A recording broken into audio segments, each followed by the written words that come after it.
Hello，大家好，这里是蓝心玉秀书斋，我是丁丁姐。如果你跟我一样喜欢书法，喜欢汉字美学，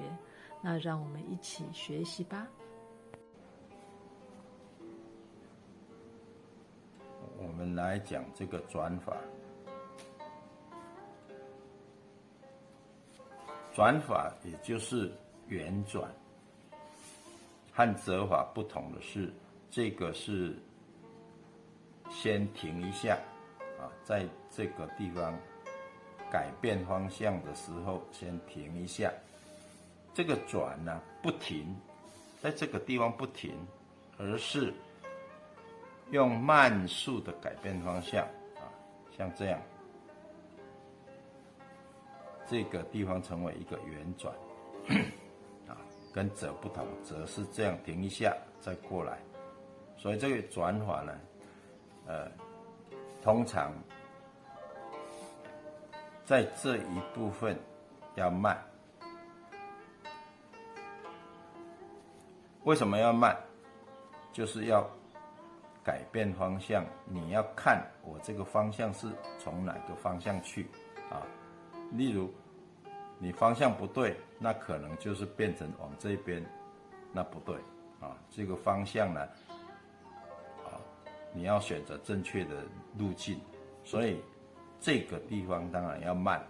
看准了方向以后，那再加速这个是转法。那转法如果我们这个是顺向顺向来到这里上去就是反向这个是反向的，这个是顺向的。那反向的话，我们在这个地方就要提起来，提起来以后，然后到要开始又变顺向的这个地方，我们再压下去所以做这个练习的动作呢，就是这样，顺向提，顺向提，顺向提，顺向提。为什么要提？在这个地方为什么要提？因为提了以后，你这个笔锋才能够保持完整，要不然你没有提的话，毛笔就会和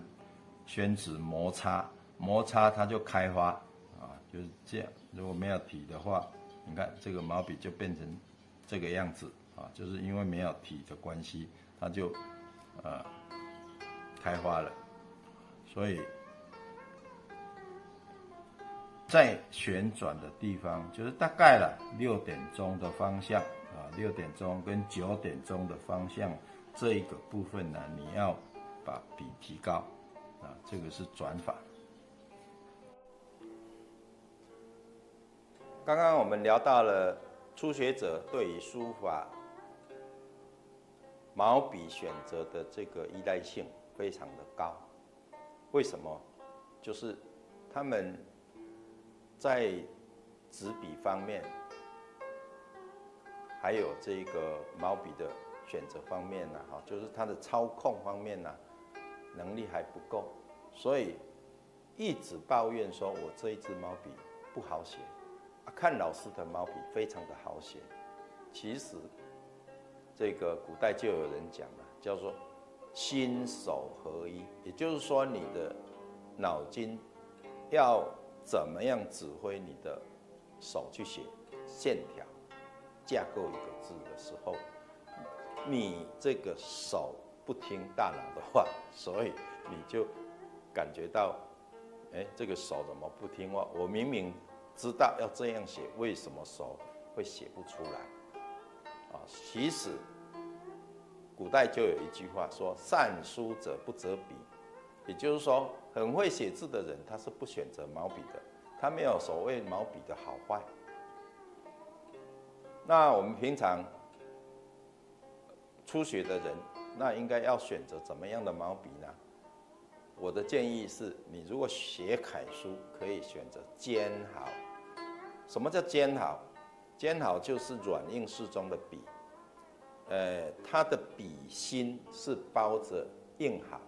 外面包覆着羊毫。羊毫比较细致，比较软，所以它能够含墨量比较多一点。笔芯是硬毫，硬毫是可以让这一支毛笔比较挺拔、有弹性，所以尖毫是很适合初学者来书写，不管是写楷书、隶书、行书、草书都可以。那要多大呢？大概我们直径就是毛笔那个笔毫跟笔杆接触的这个地方，直径大概1.4公分左右，这么大。当然也有更小的，看你是写大的字还是小的字来决定毛笔的大小。当然了我刚刚提到的，初学者对于毛笔的依赖性很高，那毛笔制作的过程也有很精良的，也有粗制滥造的，所以选择毛笔当然也是要凭着经验。不过如果老师他有监制的毛笔，就是说老师经过测试的这一支毛笔确实好用像我的例子，我会请制作毛笔的厂商先打样给我，我试过了以后，我觉得弹性够不够，或者是它做毛笔这个笔锋它圆不圆，因为如果没有做得很圆的话，这个毛笔在书写的时候就会偏向一边，有一边很难写，一边很好写，这样子。那测试了几次以后修正了，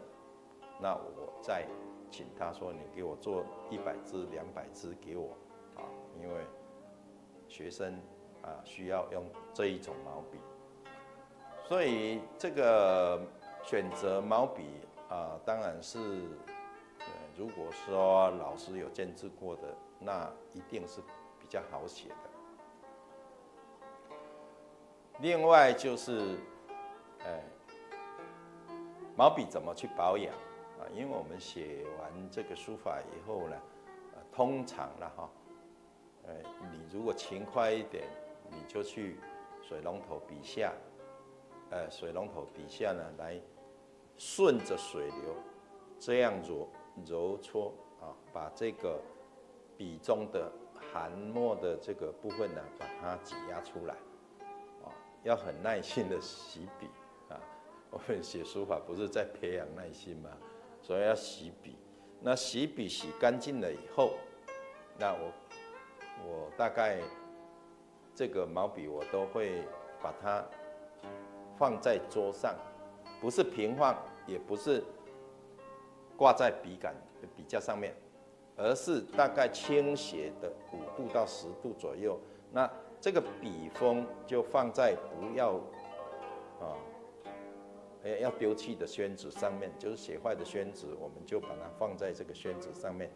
让它把里面的余墨把它吸干。